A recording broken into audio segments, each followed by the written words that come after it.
touch her shoulder.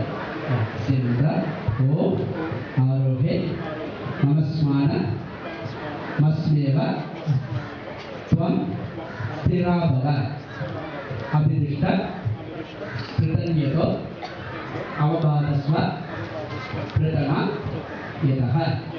This is called Sanskrit Shilaroti. That means climbing, stone climb. Okay?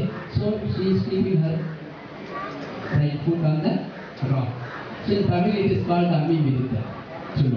So why not? The rock made up of rock flat are Ammi. So that is why they are bringing that stone and Ammi Kudu. So Shila means the rock.